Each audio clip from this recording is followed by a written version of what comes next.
So, kids getting a driver's license, huh? Yeah, clear the roads! Ha ha ha.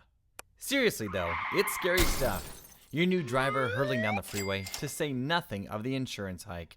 Ooh boy. But really, look at the statistics. Drivers between the ages of 15 and 19 are much more likely to experience a collision. You don't want that. I don't want that. Heck, the government doesn't want that.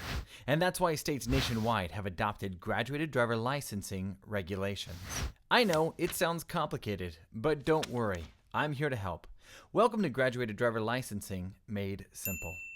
Now, each state has its own set of specific rules and regulations. But today, we're taking a look at Idaho.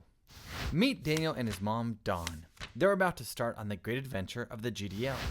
Daniel turned 14 and a half yesterday. In Idaho, this means he's just old enough to apply for his driver training instruction permit. And since he's under 17, Daniel needs to attend a driver training before he gets his license. He'll need to get his driver training instructor permit before he can start attending driver training. To do this, he and his mom head down to the local DMV. They'll need to bring with them proof of residency and documentation showing that Daniel is enrolled in school and in good academic standing. Here, they'll apply for and purchase his driver training instruction permit. This permit will be sent straight to the driver training school of his choice. During this phase, Daniel will be enrolled in classroom driver education, which will include 30 hours of classroom education and 6 hours behind the wheel with an instructor. He'll also spend 6 hours with an instructor observing another student driver. When he finishes driver training, Daniel's instructor will hand him a certificate stating that he's passed. With that, Daniel has earned his supervised instruction permit. Here comes the fun part. Daniel needs to clock 50 hours of supervised driving time, 10 of which have to be at night, with a parent or another licensed adult over the age of 21, and not under the influence of alcohol in the front passenger seat.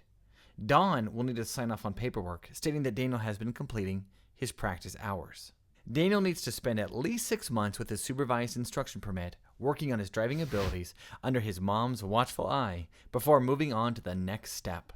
He knows he needs to make sure to learn and abide by all the rules of the road because any ticket received during the supervised 6 months will require him to start the 6 months over again.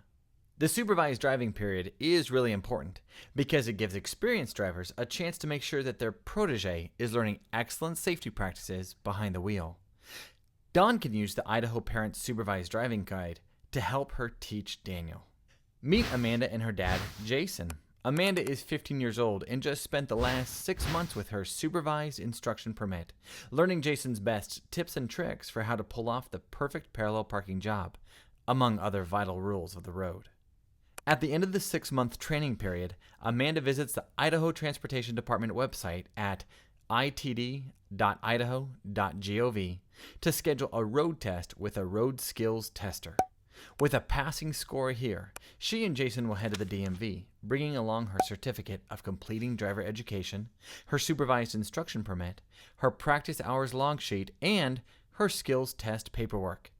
Amanda can now take the written driving test and the vision test. With a passing score, Amanda will receive her graduated driver license. Now she can finally strike out on her own in that brand new Mercedes, or, whatever. She may be allowed to drive solo now, but there are still safety restrictions on her intermediate license. Since she's under 16, she may only drive between a half hour before sunrise to a half hour after sunset, unless accompanied by a licensed driver age 21 or older. Until she turns 17, or after 6 months of having her license, she may have no more than one passenger under the age of 18, unless the passengers are related to her. These restrictions are in place to minimize risk and distractions and maximize the experience the new driver gets. Amanda knows it's important to stay alert and aware while she's driving because the law has specific provisions for intermediate drivers. Repeated accidents or injuries caused by drivers with graduated driver licenses carry fines and can even result in license suspension or having to go back to a previous license phase. After Amanda turns 17, the state's safety restrictions will be lifted. Congratulations! At this point, Amanda is a fully licensed, unrestricted, ready-to-go driving machine. Hopefully this handy guide has helped you make sense of the ins and outs of graduated driver licensing. For more information and specific rules for your own state, check out impactteendrivers.org. Happy driving!